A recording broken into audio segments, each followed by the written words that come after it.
Olá, que alegria! Hoje abriremos a quinta gaveta do armário da afetividade, a gaveta das paixões. Em nome do Pai, do Filho e do Espírito Santo. Amém. Senhor Deus, nós necessitamos de Ti. Precisamos que o nosso ser seja ordenado para o amor. E sem o Teu Espírito Santo, Senhor, nunca conseguiremos. Por isso envia sobre nós a Tua graça. Em nome do Pai, do Filho e do Espírito Santo. Amém. Paixão é uma palavra que vem do latim, passione, e significa um ato de buscar aquilo que eu desejo. Um ato de suportar, de sofrer por algo ou alguém. É uma atração intensa, viva, um movimento impetuoso do ser para o objeto que ele deseja. Nada consegue deter uma pessoa apaixonada, nada a faz parar. Em si mesmo, esse movimento interior, nessa busca de realizar o seu desejo, não é algo ruim. Pelo contrário, é uma força que Deus nos dá. Vejamos o próprio Jesus, a paixão de Cristo, ele que olhou para a vontade do Pai e buscou e não parou e não desistiu, mesmo em meio aos tormentos da cruz, mesmo em meio às humilhações. A sua paixão o conduziu até a meta, que foi a sua morte e a sua ressurreição. Não podemos também deixar de falar dos grandes homens, os grandes santos, São Pedro, São Paulo. Se não fosse a paixão de São Paulo pelo Evangelho, hoje nós não conheceríamos a Jesus Cristo. Os grandes homens, os grandes cientistas, se não fosse a paixão de Michelangelo, hoje não existiria a Capela Sistina. Por outro lado, grandes homens como Hitler, Mussolini, o próprio Judas, que usou as suas paixões, essa força interior, para destruir, na busca de conseguir poder, prazer e dinheiro. Para compreender melhor esse movimento interior, as nossas paixões, nossos afetos, emoções, sentimentos, precisamos compreender o homem em si. Sabemos que Deus criou o homem na sua imagem e semelhança. O homem foi criado no estado de integridade, gozava integralmente de uma harmonia interior. Tinha dons privilegiados, o dom da ciência infusa, o dom da imortalidade e o domínio das paixões. Mas com o advento do pecado, tudo isso ruiu. A ciência, que é o conhecimento da verdade, ficou turvo, confuso, escuro. A morte entrou no mundo e as paixões ficaram desordenadas. O homem perdeu o domínio das paixões. A serpente seduziu o ser humano. E deixando-se seduzir pela serpente, o homem apartou-se do Criador, começou a ter medo de Deus, a desconfiar da bondade de Deus.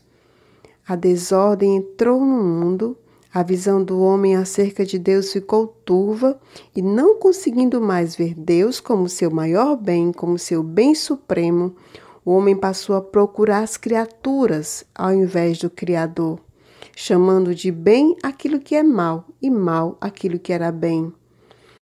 Compreendemos assim que a perca do domínio das paixões consiste em ter como centro meu prazer, a minha vontade, sem se importar se isso fere ou destrói.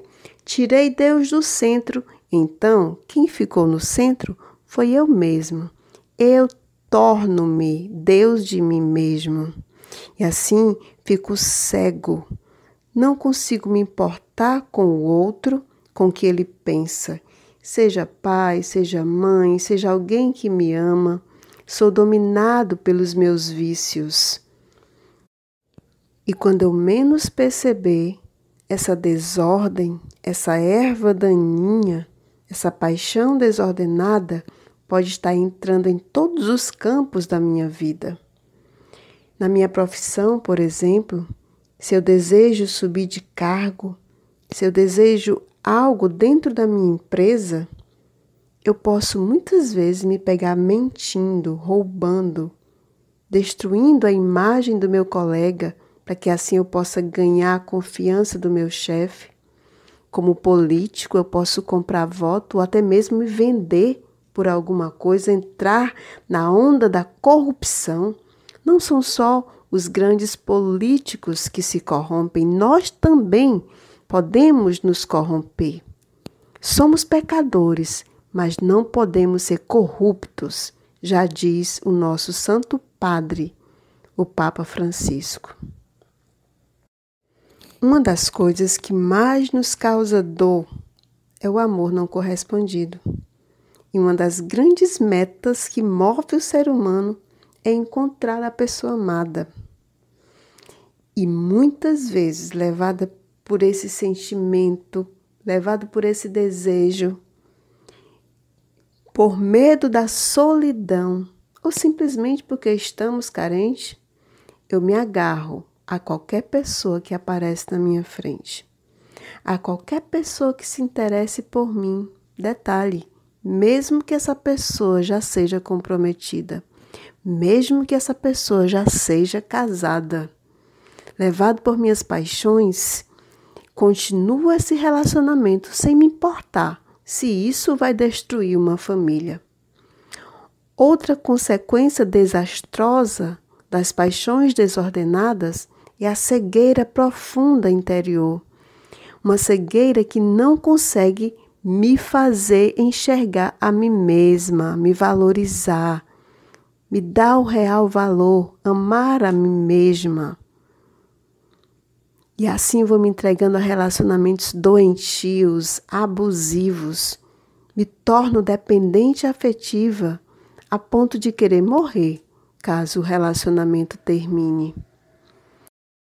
Uma pessoa que segue o movimento das paixões, sem raciocinar, sem pensar, sem a devida responsabilidade, sem pensar nas consequências que esse ato pode trazer, vai ter como consequência a frustração.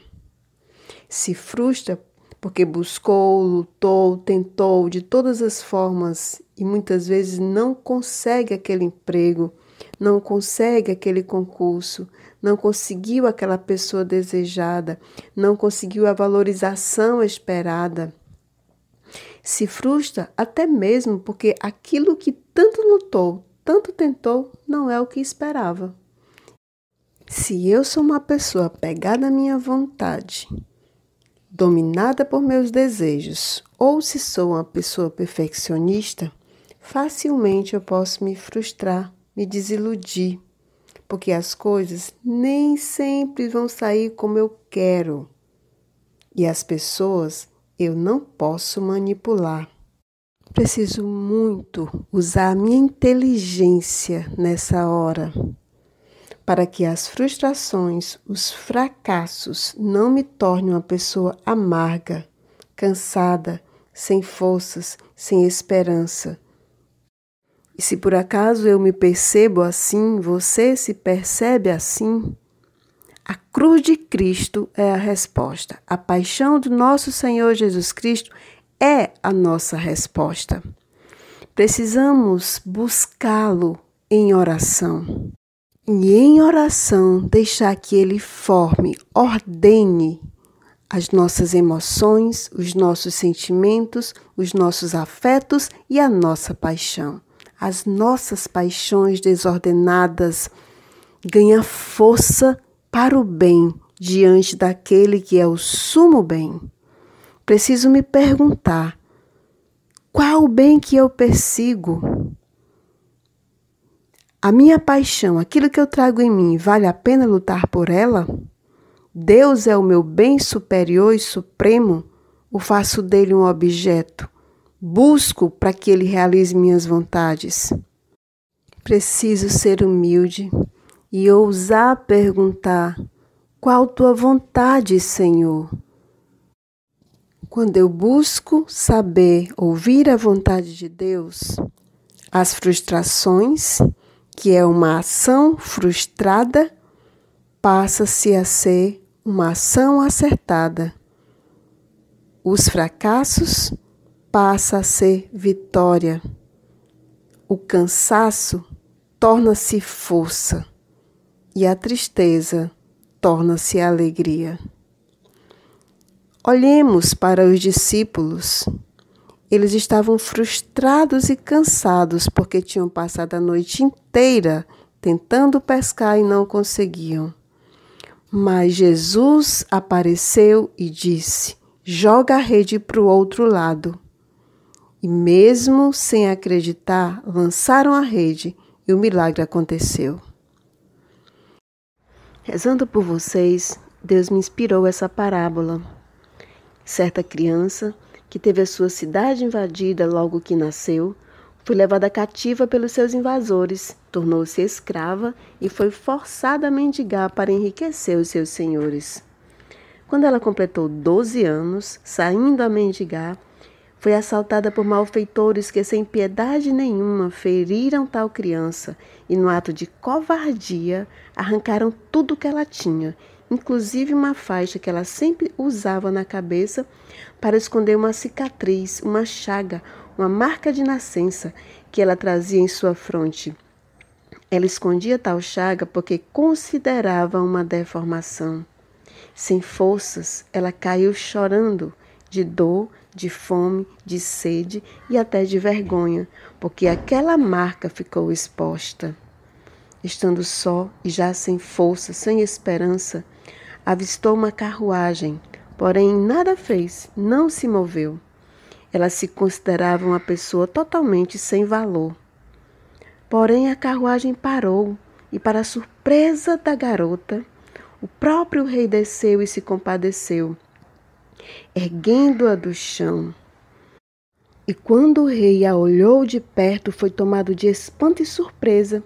Aquela marca na fronte, que ela não entendia nem sequer por que existia, na verdade era uma marca real, exclusiva dos filhos do rei. Aquela criança era a sua criança, que ele incansavelmente procurou durante 12 anos. Meus queridos, essa criança somos nós. Essa marca na fronte é a marca dos eleitos. Somos filhos do rei. Por isso não precisamos mais obedecer aos nossos invasores. O pecado, o mundo, o demônio, as nossas paixões desordenadas que nos fazem andar errantes em busca de comida para matar a fome e a nossa sede de amor. Que olhando para esse grande rei, nossas frustrações, dores e arrependimentos sejam canalizadas para o bem superior. Que a vontade de Deus, meus queridos, que a voz de Deus seja a luz que se acende na escuridão de nossa vida. Jesus é o sol que aquece a minha alma, que dá cor e sentido à nossa vida. Que Deus nos conceda a graça de amá-lo até o fim. Deus te abençoe.